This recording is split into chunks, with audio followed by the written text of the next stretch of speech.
Welcome back, everyone. Are you ready for this? We're gonna make a floor. So today, that's it. We're gonna make a floor for our cube, but it's to show how immense of a difference it makes by having other objects in the scene. So before we get started, the first thing we have to do is we've got to move this cube up. We could make our floor be down, but it seems like it usually makes better sense to grab this, bring it up on the Z, let go of the mouse, hit 1, enter, and that brings our cube up right onto what I'm going to call the XY plane right here, the X and the Y axes, you see? And then we're going to add in a plane.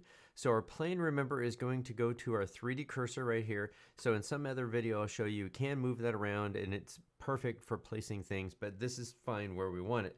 So we're going to go Shift A and we're going to bring in the plane. The plane is right there.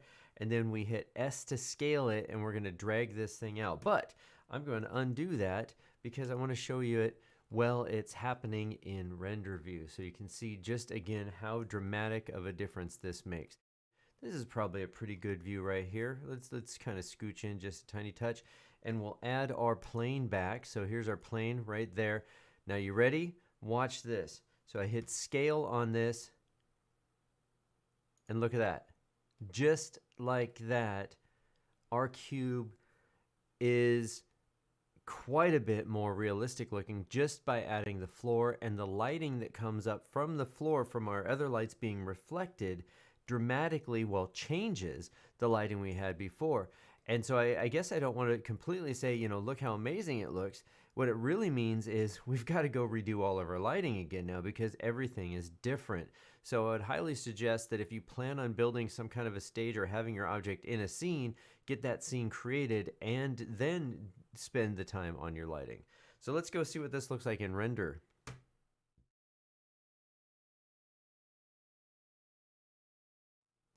All right, well, I think that that's good enough. We can see what's going on here.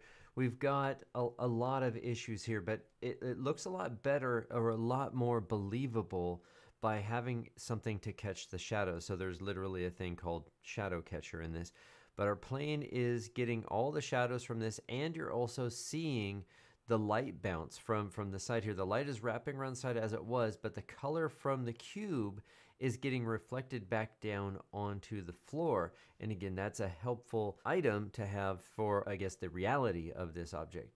Now, also, at some point in time, I moved my camera apparently because it's way up here, so I want to nudge that around.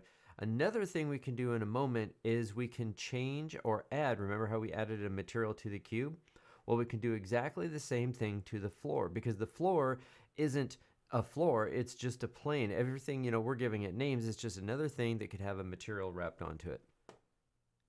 Now, before we start changing any material, we need to look at probably some other issues that we have. So I've been moving things around. I've been changing the lights a little bit, but really it's just to kind of get them up out of the ground because like the fill light was off and gone and buried somewhere, and this light here was a little bit low.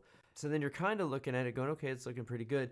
But again, before you start messing around with it too much, if you don't want to have this, for example, gradient going off into nowhere, then you should fix that as well.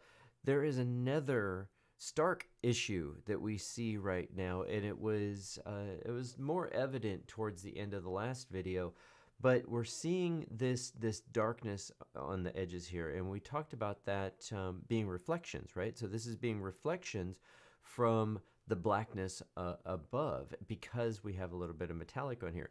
We could change the cube to get rid of metallic, or we could increase the roughness, but we don't want to do that because it is, let's say, the material that it is. We just have to deal with it. So a couple more things you want to know about scene setup. If this is my camera and I'm looking out this way and I'm happy with the view, what I want to do is I want to look at my plane here, and you see it's kind of hard to tell right now, but this is the line of the plane, and then it starts to make an angle over here. Okay, this thing I'm about to do, you don't exactly have to do this, but I like to because it makes things a little bit easier. Remember, a lot of times you're on a bit of a deadline and you don't have time to, really, build a world around your cube to get the shot. So here's what I'm going to do. I'm going to hit 7 on the numpad to look down. I want to zoom out a little bit to where I can see my camera here and I can see my plane. I'm going to hold down shift and move this over here. Go to solid mode if you can't see this, solid shading. So our camera is facing this way. This is square this way. I'm going to hit rotate. And just in case you're looking at it screwy, hit the Z. So now I'm rotating on the Z.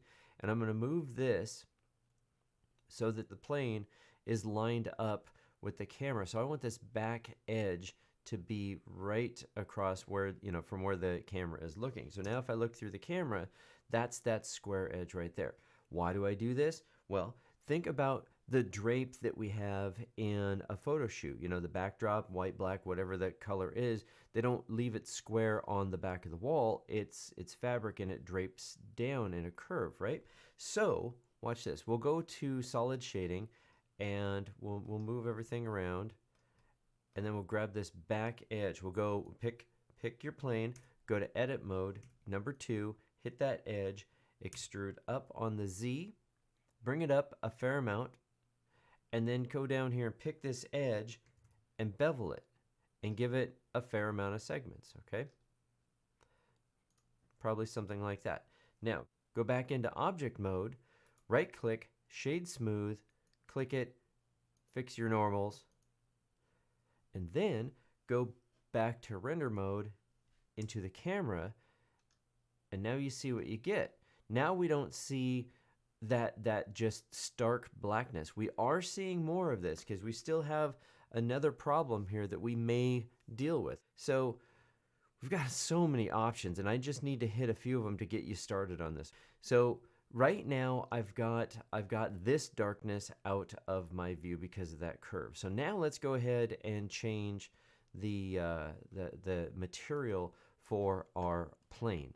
So we'll go over here to shading, and we'll pick this, and this might be a little confusing because we were doing pretty okay, pretty good. We did a few more things, and now we're coming back to something that we haven't looked at for a little bit.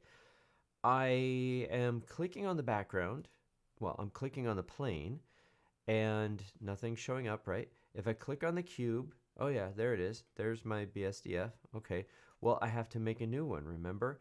So I click here and I hit new, or I go over there and hit new, and it will make the BSDF for me, you see? So now I can make a color that, whatever you want to do. I'm going to add a little bit of a kind of a nice little complement to that teal there. And if you want to make it metallic, you can do that too. It's a little bit interesting. I'll bring that up a little bit and play with the roughness. So you can see now if I drop the roughness down, you're going to see circle lights, and that's most probably not what you want. So we'll bring the roughness up a little bit more. Get it how you like. So that's just enough to get some color on the floor. So now we'll go back over to layout mode, look through the camera, and we say, okay, that's good. Now, what's going on with our background? What's going on with this back here? Well, it's fading off into the dark. It's not quite as bad as it was, but the reason it's fading off to the dark now, mostly, is because we don't have any light back there. And so this is a common technique in photography as well, is we'll just get a little light and we'll stick it back here somewhere. But we'll save that for the next video. This one's already getting a little bit long, and we've got a few more things to do.